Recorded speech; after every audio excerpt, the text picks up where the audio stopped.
Hey guys, what's up? Welcome back here to today's edition of Intuitive Angling, and really appreciate you guys swinging by the channel to spend some time with me on today's video. And guys, I have got an information-packed video today that's really going to help out your Texas rig plastic worm fishing as far as getting more bites and landing more of the bass that you get. I think there is a ton of people out there that do not rig a Texas rig worm correctly. I've experimented with this for 50 years and sort of narrowed it down to exactly the best way to rig one up. So we're going to go over that in today's detail. I'm going to show you guys how to set it up, and we're going to get into some Texas rig worm fishing video tips here. Also, guys, a couple quick things before we get started. Just like give you guys a quick invitation to please hit that subscribe button here at Intuitive Angling. It's free to easy to do so. We're really trying hard to get to 150,000 subscribers. And also, anyone interested in booking an on-the-water lesson with me, you can do that by going to my Facebook page, Randy Blaukat Professional Angler, and shoot me a private message. And as well, guys, I'll have all the stuff that I talk about in the video today in my Tackle Warehouse links in the description of this video, so really appreciate that. Okay, what I'm going to do is I'm going to show you guys how you do not want to rig one, and the way that a lot of people rig a Texas rig worm that make a big mistake in doing so. So the first of all I want to talk about is this thing right here. You guys know what this is? This is what's called the pegget, that people put on their worms here. Guys, stop. If you're using peggets, stop using peggets, because they are not the way you want to go with it. Now, pegget, the problem you have with it is when you put this thing on right here, the pegget, number one, the pegget is about 1/4 of an inch long, so it adds an extra visual strike detractor on the end of the worm. But the main thing why you don't use a pegget is it pegs the sinker too tight to the worm here. You don't have any sliding on it. And you want this you want the sinker to slide away from the worm when a bass gets this in the mouth, because what happens is when a bass comes up and gets this thing like this, if you have the sinker pegged correctly or not pegged, the sinker will slide away, and then the bass has the worm in its mouth and they don't have the leverage when they jump to throw it. But if you've got this weight in the fish's mouth, you've got more leverage on the bait for the fish to throw that. And also the weight will, by not moving up there, it actually, hinders, the penetration as well. So you never want to use the pegget. What you want to use is a toothpick. Now you can get the rubber stoppers, but they come out too easy. Just get you an old school round toothpick. This is the best thing for it.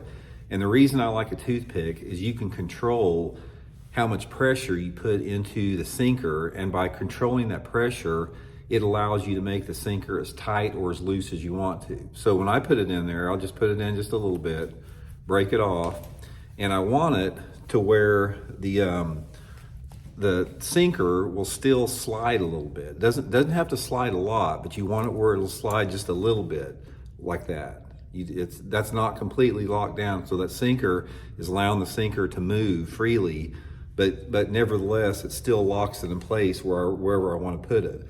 So the toothpick is the way to go. And guys, you're not going to fray your line on a toothpick. Don't worry about that. I've never had any problems with that. But the main thing I want to talk about, this is an important thing, but the main deal that you want to get away from and do not want to have is stop using this hook right here. This is an EWG hook. Guys, you do not want to use this style of hook with a Texas rig worm. Now, a lot of people love this thing, and a lot of people use this EWG hook, and the reason they do is because it's very user-friendly. It's like when you rig this thing up, it's really easy to get the thing straight, and also it stays in place. So you can rig it up and the worm stays straight and it stays in place without coming apart. But guys, this is a poor hook for landing bass. It's like if you get 100 bites on a plastic worm, you're going to lose a large percentage of them, or a larger percentage of them than what you should be using by this hook here. There's the thing about it is you've got the hook that's got plastic completely around it that keeps the bass from getting hooked good, and also the angle of the hook in line with the eye, it just doesn't hook them very good. So what you want to use, and I'm going to show you guys the best hook for it, is get you this straight shank. This is a Gamakatsu G Finesse Aaron Martin's heavy cover worm hook, it's a nano-coated straight shank hook. This is the best worm hook, and you have to rig it the right way. So let me cut this off of here real quick, and I'm gonna rig it and show you what the deal is. If you've got, guys, if you have this EWG hook like this, get it off of here. For all you guys that love these things, just get rid of them out of your box and use them for catfishing or something. That's all they're good for. Get you that straight shank hook and tie it on real quick. And there's a way that you rig this thing that's really gonna help out.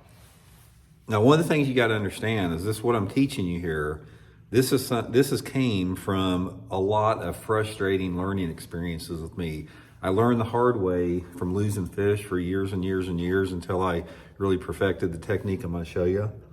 And if I wouldn't have been so stubborn and if I'd have changed sooner, I'd have probably won, you know, another $1 million more in the tournaments than I have over the course of my career. But got the straight shank in here, just like that. And normally, you know, I like to go a little bit smaller on the hook. That's another good little Texas rig worm piece of advice I'll give you. If you have a hook size that you're comfortable with, like say for example, you guys like a 4 or 5/0 hook and a 9 or 10 inch worm, go down to a 3/0. You'll get more bites because it's not as obtrusive visually, and you'll also land more fish with a smaller diameter. So take the straight shank, guys, come through about 1/4 of an inch, and then we've talked about this some in the past.